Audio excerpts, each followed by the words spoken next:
guys, in today's video I'm going to be showing you guys how to install an N55 JB4 on your e-chassis. So with the JB4 kit, you guys are going to be getting the harness, the 2 pins so you can do the tap in, and the JB4. First things first, you're going to have to remove the cowl. I have the burger tuning cowl filters there already, so I actually have this whole cowl piece removed. The cowl itself is held down by 6, I believe 8mm bolts. Once you remove the cowl itself, the cowl filter, you will have the cowl, and there's 1 bolt there, 1 bolt there. Detach the sensor, detach the sensor, and just take it off. Super easy to do, and then you will be at this point. We are gonna need to open up this guy so we can actually put the JB4 in here. So just gonna pop up all the tabs, and this thing should just pop up now.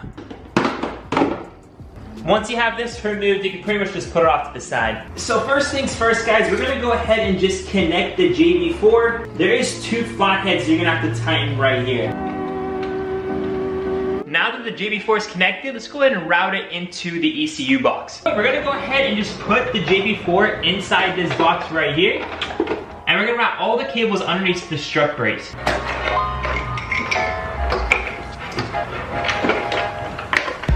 So the first connector we're gonna be connecting is gonna be the T-map sensor, which is located on the charge pipe down there. So on the JB4, there are 2 connectors that look quite identical, but the one you're gonna be using for the T-map sensor is the one that looks like a rainbow, not the one that's blacked out, the one that looks like a rainbow. So this one, we're gonna go ahead and disconnect the sensor, plug it into here, and then connect this into the sensor. Once it's connected, it's gonna be looking something like that. Now this other sensor that was super close to it that looked almost the exact same as the T-map but is black, this will actually be connecting underneath this plastic box here. So if I bring you guys in close over here, if I go ahead and lift on this, you guys can see another sensor, and that's where we're gonna be plugging this harness into. So again, the black one's gonna connect right there, and then the colorful one's gonna connect right there into the charge pipe. So let's go ahead and just connect this one real quick. Now that we have it disconnected, guys, you can go ahead and plug the JB4 into this connector right here. And then this side, we can go ahead and connect back into that sensor underneath this plastic cover. And then we can just go ahead and put this plastic piece back where it was, and this would just sit right next to it. So once you've connected those other 2, you're gonna be left with that connector and that connector. We're gonna go ahead and plug in the blue connector to the boost solenoid. So the boost solenoid is right under this little intake piece. As you guys can see right here, there's the boost solenoid right there, and that 1 wire on top is what's connected to the boost solenoid. So we just need to go ahead and disconnect that. It's the same way you would go ahead and disengage this by pushing in this clip right here, and it'll disengage it, pull it out, and then connect this one into the boost solenoid and connect the harness into this guy right here. Now this could get a little tricky to get into. You probably can't see it, but if you can just feel the clip, you just go ahead and press on it. I can feel the clip right now. And that's how it should look once you actually have the blue connector into the boost solenoid. So this last connector, you can generally just tuck it away if you're gonna be using map 1 or map 2. But if you're gonna be trying to use E85 or some higher power gains, you want this connected to your fuel line. Go ahead and connect this for demonstration purposes. So for this step, guys, we do need to remove this black plastic piece. So you're gonna have to just pop up these 3 cables, and you will have to remove your burger tuning intake or any intake if you have. So actually, before removing this, we are kind of blocked by this strut brace right here. So to remove this, you do need to pop this piece off. You literally just simply turn it, pop it off, and then you need to move that bolt and that bolt. I believe that's an 11, and I believe that's a 15. Once you pop off both of those, you should be able to take out this strut. Everything should come out fairly easy. Now that we have that strut bar pretty much removed, this whole piece literally should just slide out now.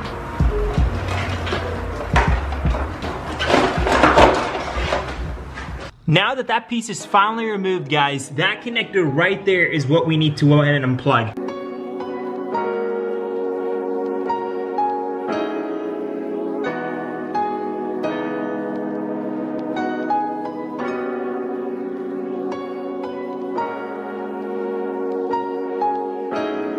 Now that we have the intake back on, the beauty cover back on, we have all the cables here. I actually prefer to route the JB4 underneath this plastic bracket, but just the way the wires are, you can't. But I mean, it's not a big deal. The good thing about the JB4 is that they actually make their wires kind of like the BMW wires, so you can't really tell anything's not supposed to be where it's supposed to be. So the next thing now, we actually have everything connected here. We're just gonna be dealing with this area and trying to connect those 3 independent wires within that box. The harness, I actually routed it underneath this one. I won't go in all the way, but it should be able to at least get the cover back back on there, and no water should leak through anywhere on the top, so you should be good to go, and you can leave the JB4 in here. We're gonna put to the side the brown and the green, and we're actually just gonna put the ground one right under here. So the ground connection actually comes looking like this. You're just gonna wanna loosen that, put it underneath, and just tighten it, and you're good to go on this black wire right here. So as for the black wire, I put it underneath this one, so it actually fits underneath it perfectly because it's such a small wire. Then I brought it back, and I fed it underneath this metal piece, as you guys can see. And it literally just goes right underneath that, and you just re-tighten that bolt. Don't take that bolt all the way out, just loosen it up, put it underneath, and just re-tighten it. Easy peasy lemon breezy. And now we're just down to these two wires, and we're pretty much done.